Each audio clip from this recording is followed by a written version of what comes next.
장군은 전투에서 이기는 법은 잘 알지만 전쟁에서 이기는 법은 모르시는군요. 칸나이 전투에서 단 하루 동안에 로마 전체 성인 인구의 10분의 1 가까이가 몰살당했습니다. 관용의 가치는 위기의 순간에 더욱더 빛을 발할 것입니다. 한니발은 로마와 카르타고 사이에서 벌어졌던 포에니 전쟁에서 로마를 멸망 직전까지 몰아넣었던 명장입니다. 포에니 전쟁은 기원전 264년에서 기원전 146년까지 거의 120년에 걸쳐서 벌어졌던 전쟁입니다. 당시 1차, 2차, 3차 포에니 전쟁으로 나뉘었는데 한니발이 활동했던 것은 2차 포에니 전쟁입니다. 한니발은 알렉산더 대왕과 함께 고대 최고의 명장으로 일컬어지는 인물입니다. 그는 기원전 218년에 코끼리 37마리와 5만여 명이 넘는 병력을 이끌고서 험준한 알프스 산맥을 넘어서 로마로 진격했습니다. 당시 스페인 지역에서 로마로 이르는 해안 지역은 거의 로마가 장악하고 있었습니다. 그래서 그들의 기지가 있었기 때문에 한니발은 로마의 허를 찌르기 위해서 알프스 산맥을 넘어갔습니다. 그러니까 로마는 전혀 거기에 대해서 대비할 수가 없었습니다.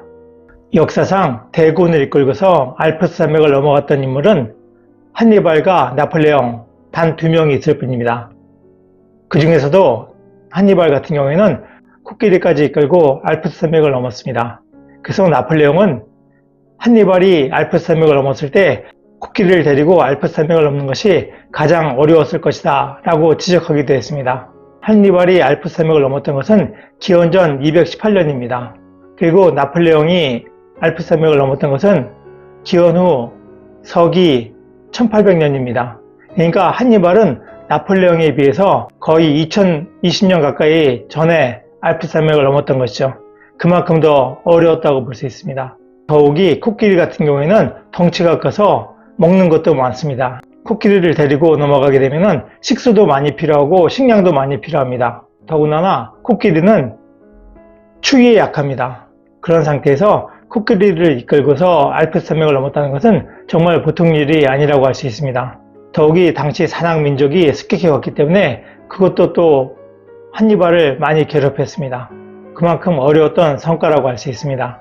그러한 한니발이 칸나이 전투에서 5만이 넘는 로마군을 몰살시키고 2만이 넘는 로마군을 포로로 잡는 압도적인 승리를 거두게 되자 로마는 거의 멸망 직전의 상황에 몰렸습니다.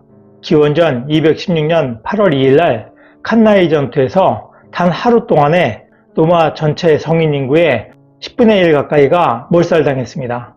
그리고 로마 원로원의 300명 인원 중에서 80명이 넘는 인원이 그 단 하루 동안에 몰살당했습니다. 그러니까 로마는 완전히 패닉 상태에 놓이게 되었습니다. 칸나이 전투가 끝나자 한니발의 부하 장수였던 마하발이 한니발에게 즉시 로마로 공격하자고 주장했습니다. 로마의 주력군이 무너진 지금이 로마로 공격할 최적의 시기입니다. 그러나 한니발은 그 의견을 거절했습니다. 한니발이 자신의 의견을 거절하자 마하발은 장군은 전투에서 이기는 법은 잘 알지만 전쟁에서 이기는 법은 모르시는군요 하고 탄식했습니다. 결과적으로 보면은 마하발의 주장처럼 로마로 즉시 공격했다면은 가용자원을 모두 소진한 전투에서 패배했던 로마는 멸망을 피하기 어려웠을 것입니다. 그러나 한니발은 로마에 대한 직접 공격을 멈추고 로마에 포로에 몸값을 주면은 포로를 모두 놓아주겠다 하고 강화 조약을 제안했습니다. 그런데 로마는 한니발의 제안을 거절했습니다. 그러자 한니발은 잡혔던 포로를 모두 노예로 팔았습니다. 한편 로마의 원로원은 자신들이 가진 전 재산을 국가에 헌납했습니다. 그래서 그것을 가지고 전시 채권을 발행했습니다. 그렇게 로마는 항전 의지를 높이고 단결된 모습을 보였습니다. 또한 로마는 파비우스를 재기용했습니다. 파비우스는 지연 전술로 유명합니다. 파비우스 전략이라고 하면은 싸움을 지연시켜서 상대를 지치게 만드는 지구전 전략을 말합니다. 미국의 독립전쟁에서도 조지 워싱턴이 지구전 전략을 써서 미국의 파비우스라고 불리우기도 했습니다. 한니발이 로마 근처로 쳐들어왔을 때 로마는 파비우스를 사령관으로 임명했었습니다. 그런데 파비우스가 지연전을 쓰고 한니발과 싸우지 않는 사이에 한니발은 로마의 남부 지역을 여러 군데를 공격하게 됐습니다. 그러니까 로마는 그것을 방치할 수 없어서 다시 사령관을 2명을 뽑아서 한니발을 공격하도록 했는데 그 전투가 칸나이 전투였던 것입니다. 그래서 그때 대패를 하고 난 이후에 다시 파비우스를 기용했던 것입니다. 그러니까 파비우스는 다시 자신의 장기인 지연작전을 발휘했던 것입니다.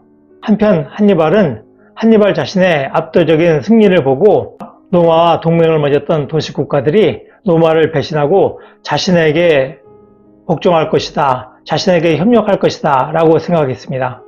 그래서 칸나이 전투에서 압도적인 승리를 거둔 이후에도 로마로 바로 쳐들어가지 않고 도시국가들이 자신에게 복종해 오기를 기다렸던 것이죠. 이는 알렉산더 대왕의 전략 전술에 대해서 정통했던 한니발로서는 어찌 보면 당연한 생각이었는지도 모릅니다. 과거 알렉산더 대왕은 페르시아의 다리우스 3세에게 이수스 전투와 가와가멜라 전투에서 압도적인 승리를 거두었습니다. 그러자 페르시아 내부의 여러 속주들이 다리우스 3세를 배신하고 알렉산더 대왕을 추종했습니다. 결국 다리우스 3세는 부하들의 배신으로 비참한 최후를 맞게 됩니다. 한니발의 경우에도 트레비아 전투와 트라시메노 전투 등에서 압도적인 승리를 거두고 더군다나 칸나이 전투에서 로마의 주력 부대를 거의 전멸시켰습니다. 이에 한니발은 이제 로마의 동맹 도시들이 로마를 배신하고 자신에게 협력할 것이라고 예상했습니다. 그래서 로마에 대한 직접 공격을 멈추고 상황을 지켜보았던 것입니다. 당시 로마는 수많은 도시국가를 굴복시키고 이탈리아 전체를 장악했던 것은 얼마 되지 않았습니다. 하물며 이탈리아 중부의 산악민족인 삼리움족과는 40년 이상의 전투를 통해서 겨우 기원전 290년에 최종적인 항복을 받아냈습니다. 로마는 무력으로 주변에 있는 도시국가들을 정복하고 편입시켰습니다. 그리고 정복 기간에는 정복된 도시민들을 몰살시키거나 노예로 삼았습니다. 그러나 일단 로마로 편입되게 되면 포용적인 정책을 시행했습니다. 로마에 합병될 때마다 합병된 도시의 귀족들은 로마의 귀족이 되어서 원로원의 위석을 부여받았습니다. 그리고 평민들은 로마의 시민이 되어서 투표권을 부여받았습니다. 노예마저도 10년의 노예 기간이 지나면 자유민이 되었습니다. 그리고 그들의 자녀들은 자동으로 시민권이 부여되었습니다. 이러한 대우를 받고 있었던 로마의 동맹 도시들은 로마가 칸나이 전투에서 대패를 해서 위기에 처했음에도 불구하고 로마를 배신하지 않았습니다. 결국 로마의 동맹 도시들이 로마를 지지하고 배신하지 않는 상황에서 파비우스 장군이 지연작전으로 한니발과의 정면 승부를 피하고 내치를 기하게 되자 한니발은 로마에게 승리할 수 있는 기회를 놓쳤습니다. 그리고 오히려 로마는 한니발의 본국인 카르타고를 직접 공격합니다. 그러니까 카르타고는 위기에 처하자 로마에 있던 한니발을 부르고 한니발은 카르타고로 돌아와서 자마 전투를 치르게 되는데 당시 로마의 스키피오 장군에게 패하게 됩니다. 그것이 기원전 202년입니다. 또한 기원전 202년에는 초나라와 한나라의 마지막 전쟁이었던 해하 전투가 있었던 해입니다. 당시 초나라의 항우와 한나라의 유방이 마지막 전투를 벌였던 것이 해화 전투인데 그때 항우는 패배하고 죽게 됩니다. 항우는 유방과의 싸움에서 70여 차례의 전투에서 모두 승리했는데 마지막 해화 전투 한 번에 패함으로써 마침내 항우는 모든 것을 잃어버리고 죽게 되는 것입니다. 사실 한니발의 실수는 한니발의 실수라기보다는 다른 도시국가와는 다른 로마의 관용 문화가 이뤄낸 결과라고 볼 수 있습니다. 적극적으로 패배자들에게 시민권을 나누어주고 그들을 동료로 받아준 로마의 역사가 로마를 구한 것입니다. 정복된 다른 도시의 시민들을 열등한 존재로 여기고 차별하던 페르시아, 아테네, 스파르타 등은 그들이 전투에서 패배하는 순간에 그들의 동맹 도시들의 배신으로 붕괴되고 말았습니다. 그러나 정복된 도시의 시민들을 동등한 존재로서 받아들였던 로마는 위기의 순간에 동맹 도시들의 변함없는 지지를 받으면서 위기를 극복할 수 있었습니다. 주변 사람들에게 관용적인 태도를 보이는 것은 개인적인 관계에 있어서도 중요합니다. 그리고 관용의 가치는 위기의 순간에 더욱더 빛을 발할 것입니다. 노력하는 여러분의 동반자, 동반TV입니다. 감사합니다.